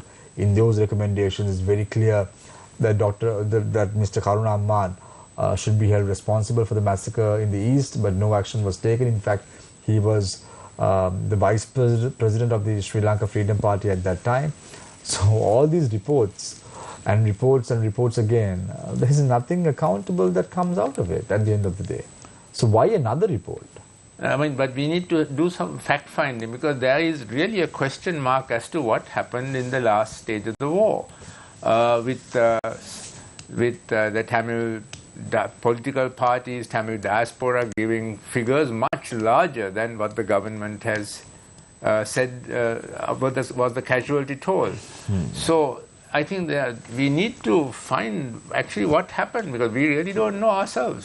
So because we had Mr. Sumandaran on the show a couple of weeks ago, and I posed him a question about how is the Tamil diaspora going to bring in money, because at an event with Gotabaya Rajapaksa as the president, the TNA MP said that if the Tamil political question is addressed, the Tamil diaspora will also bring in foreign direct investment to the country. Do you see this happening going forward if the political issues are addressed as far as the Tamil-speaking people's national question is concerned? Yeah, I think a lot of Tamil people who are living abroad would like to come back to Sri Lanka. They have made their money in their older age. They like to come back. But they'll only come back if they feel Sri Lanka is stable and will treat the minorities, the Tamils, fairly. So I think if we can actually solve this problem, we will get not only their investment, but also the opposition to what is happening in Sri Lanka, to the Sri Lankan state, will also diminish a lot, which will also be useful, helpful to us in mobilizing investment and assistance from the Western countries, where the Tamil diaspora is strong. Dr. Jan, you were referring to this complaint filed in Singapore by this human rights organization, if I may get the name correct. It's the International Truth and Justice Project. They have sought the arrest of former President Gotabaya Rajapaksa. Do you think that this complaint will be really effective? Because very recently we saw Sri Lanka's former central bank governor Arjuna Mahendran appearing for an interview on an international media platform from Singapore, despite requests made by Sri Lanka's Attorney General to extradite him, to bring him back to the country to face charges over the central bank bond scam. So Singapore seems to be notorious in this aspect. Considering that, do you feel that this complaint that filed by the human rights body to arrest former President Gotabaya Rajapaksa will be really effective? I really don't know how it will work out, but as Singapore government is quite a tough government, and I think it is not maybe not so responsive to human rights concerns as, say, some other countries. The Western countries would be much more responsive. So, as you say, maybe the plane there may not be successful, but again, I really cannot predict what will happen. If I may ask you now, everyone's talking about bringing Gotabaya Rajapaksa to justice, and a lot of people are voicing their opinions, saying that he should be held accountable for the situation of the country. Now, if I'm not mistaken, I'm asking this as a layman who doesn't have that much of a legal knowledge. Is there a law that abstains a president from being answerable to creating issues during his or her presidency. Like, for example, this is information that I've just heard, which I'm not too sure about, which is why I'm asking you. So is it true that we cannot bring him to courts on his mismanagement during his years as president? And the president can only be held accountable or can be challenged in terms of fundamental rights violations of individuals or group of individuals. But policy decisions, on the other hand, are going to be very difficult, and also if it's criminal charges, there is immunity for sitting presidents and thereafter. So that doesn't mean that internationally we haven't seen examples of heads of state that have been held accountable, particularly for war crimes and such egregious human rights violations. So I think within the confines of our constitution there are limitations, but certainly perhaps not in our imagination of what can be done, what is possible. So if we are to bring him to justice, what is the correct path? In your opinion, as a legal expert, how would you approach this? I think the question, I mean, my response would be like it's too simplistic to think of it in terms of one individual, and certainly the one individual. But we are looking at a crisis where we are not holding accountable the many individuals who are also responsible. And we are also not looking at acknowledging what has happened in the past of this country, the grievances of minorities. So there's a whole series of things that needs to be done to actually confront what we are feeling and facing as a nation, and to heal from that. So the holding of one individual responsible certainly is a very important part of that equation. And there are systems and legalities and all that needs to be looked into. But I would want to draw emphasis to this the more holistic approach to what they're facing. Because I think even at the day-to-day level, when we see that the numbers of torture victims are high, police brutality is such an institutionalized problem, we know that the problem is not there at one office with one individual. We have to really look at ourselves and change systems and break away from this vicious cycle that we're in and start that change. Dr. Sarab, if the 19th Amendment of the Constitution was in effect, do you think all this what's happening right now in Sri Lanka would have been averted to a great extent because of the appointment of independent commissions? No, I don't think so at all. I mean, you have to get rid of the executive presidency. It's the single one huge impediment to any democratic governance in this country. But I want to also draw your attention to the UN Human Rights Council. Right. Apart from 46.1, which is the current resolution on Sri Lanka that expires, Sri Lanka will come up on two other occasions. One is with regard to the review of the ICCPR, the International Covenant on Civil Political Rights, where all of these things that have happened will come into focus.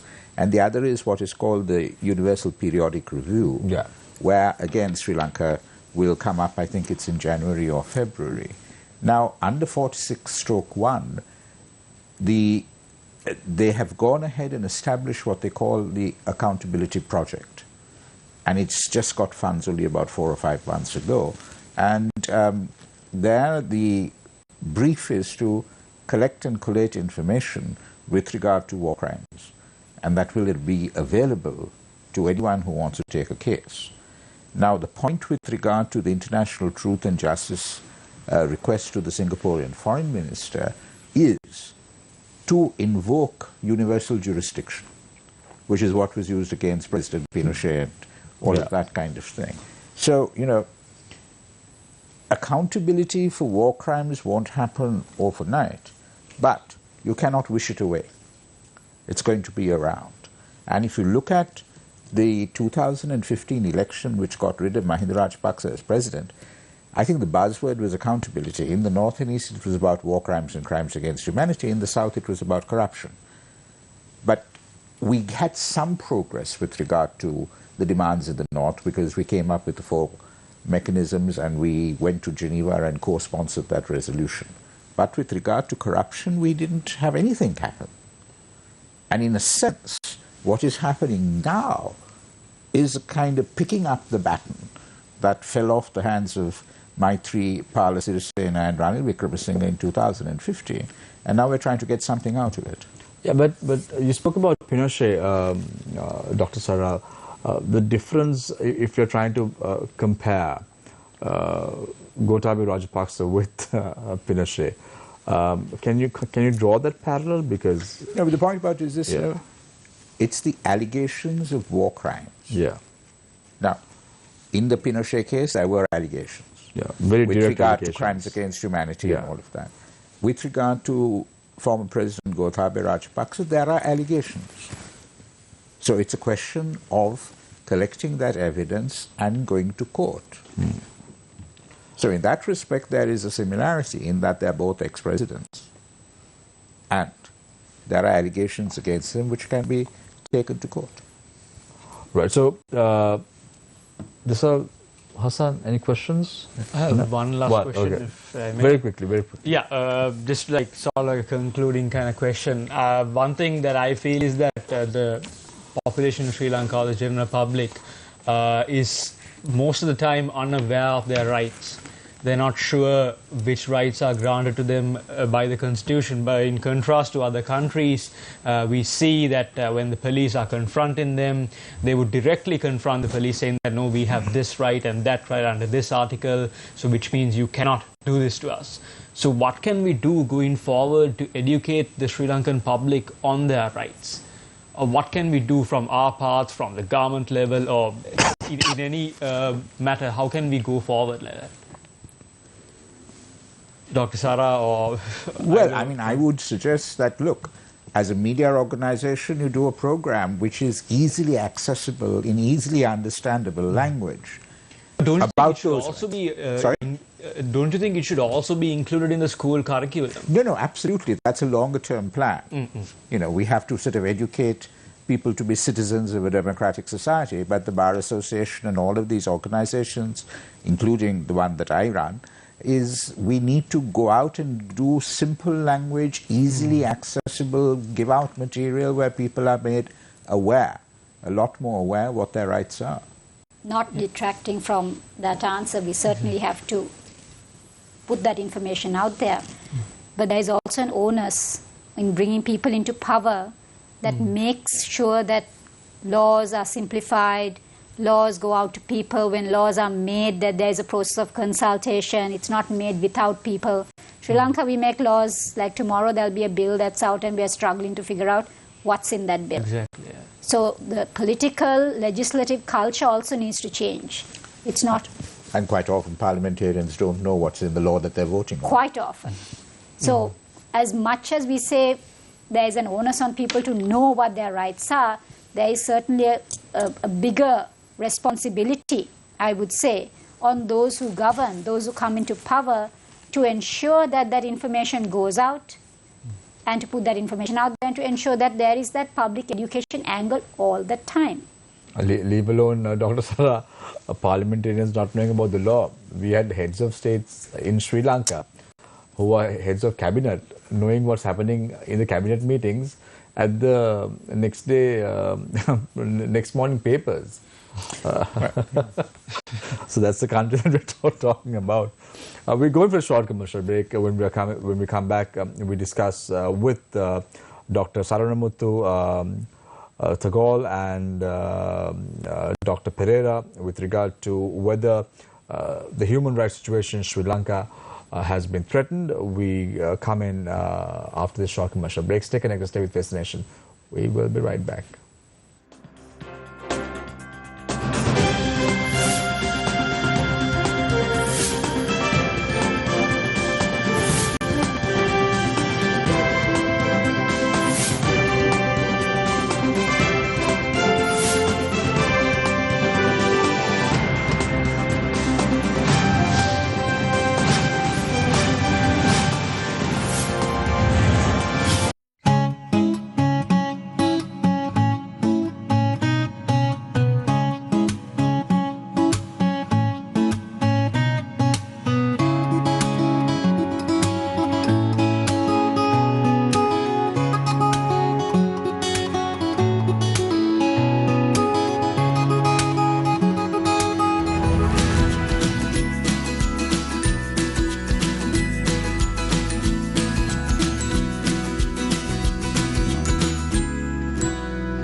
COVID-19 සඳහා ආරක්ෂිත පියවර. නිතරම හොඳින් සබන් යොදා දෑත් සෝදන්න. සබන් හෝ විසබීජ නාශක මධ්‍යසාරයක් භාවිතා කර දෑත් පිරිසිදු කරන්න. සැම විටම අන් අය සමග මීටරයක දුරස්ථභාවයක් පවත්වා ගන්න. හැකි සෑම විටම නිවසේ රැඳී සිටින්න. නිරතුරුවම නිවැරදිව මුඛාවරණ පළඳින්න.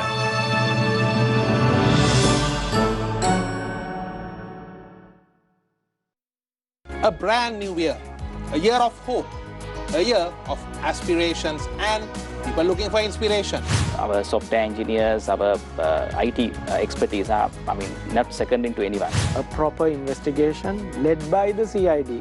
This will be swept under the carpet. Understanding about the stock market, the fundamentals, the economy, that is very important. Entire ownership of this reclaimed land as well as the governance of Port City are all under the government of Sri Lanka. No planet, no people, no business. Yes. And this is the simple thing about Biznomics. Your weekend's most profitable 60 minutes. Biznomics, Saturday and Sunday at 5 p.m.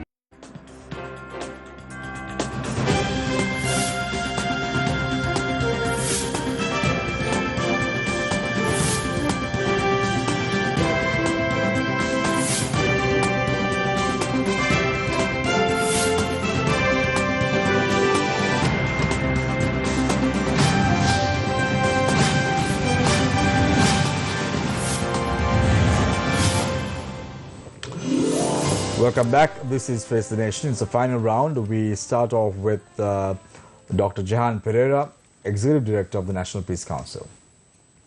Yeah, our country is facing a very grave crisis where our incomes have dropped, people are suffering, and what we need at this time is for our political leaders to prioritize the needs of the people, of the general population, and to do everything possible to find solutions to their needs.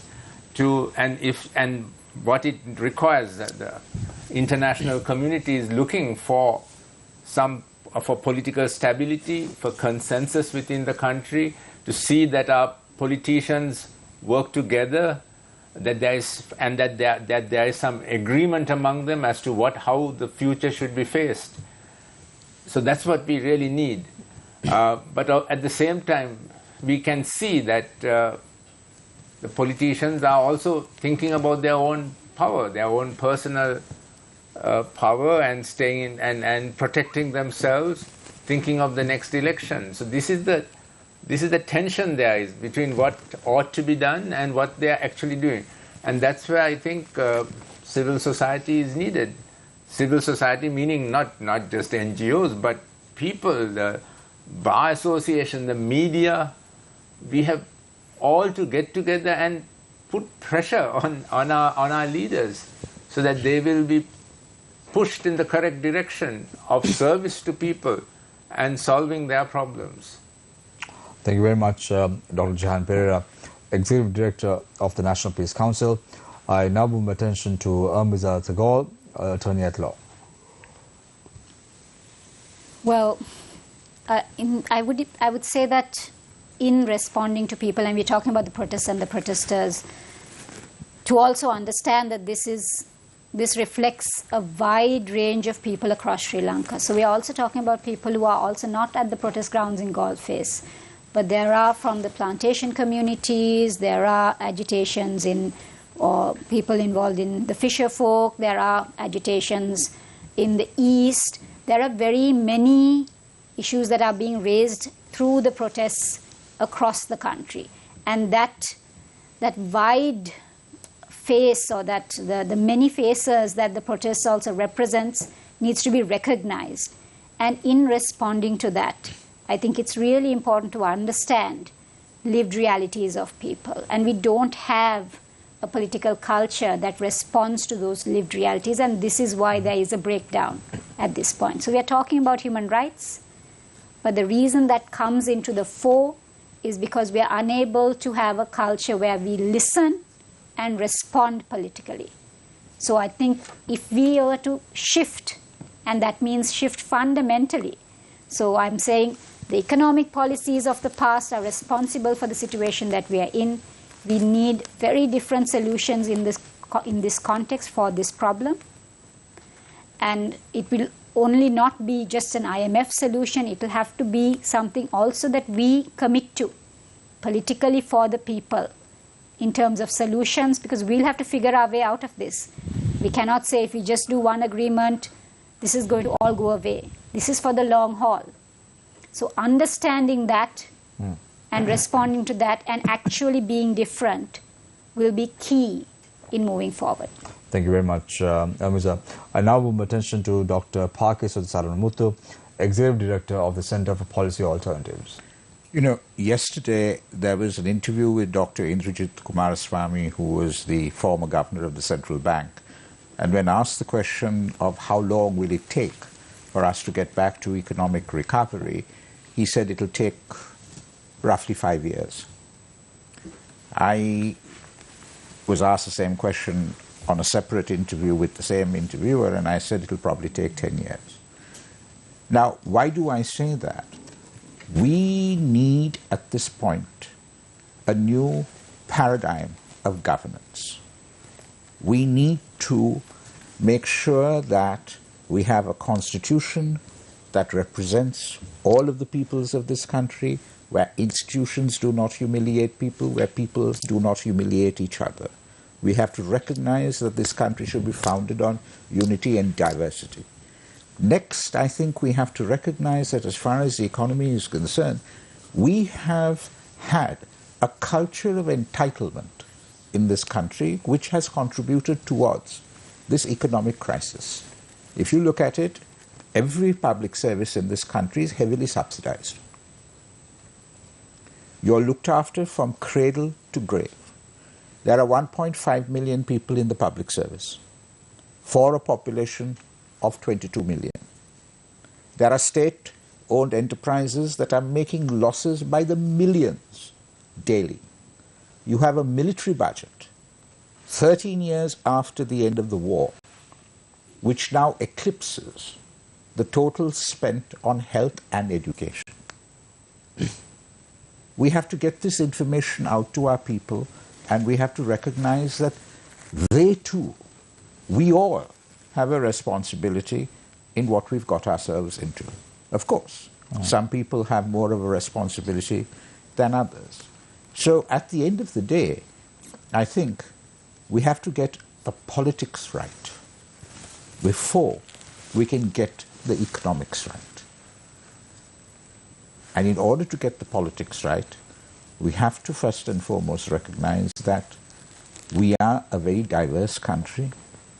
We have to foster, protect, celebrate that diversity, or else we're going under. We have a national question to solve. 13 years after the war, we have serious economic reforms to undertake, and we have a new social contract that we have to design and implement, or else we are going to be somewhat of a basket case. Thank you very much, Dr. Sara. Thank you very much, Dr. Jehan Pereira, for joining us this evening on Face the Nation. Mr. Tagore, Dr. Pakis Saranamuthu, for joining us this evening on Face the Nation. I know there is a big issue with regard to fuel and all that and more, but being here itself is a big challenge. So thank you very much, gentlemen and the lady, for joining us this evening on Face the Nation. Thank you very much, Adisal and Hassan, for joining us this evening. I leave you tonight with a quote. I happened to be there at the service of Thanksgiving for the life of Mr. R. Raja Mahendran today, and this quote etched in my heart, and I thought I'll share this with you tonight on Face the Nation. It takes courage to be yourself in a world where you are constantly told that who you are isn't enough. Being yourself is the biggest gift you can offer yourself and others. Be brave enough to show the world who you are without an apology. Take care and good night.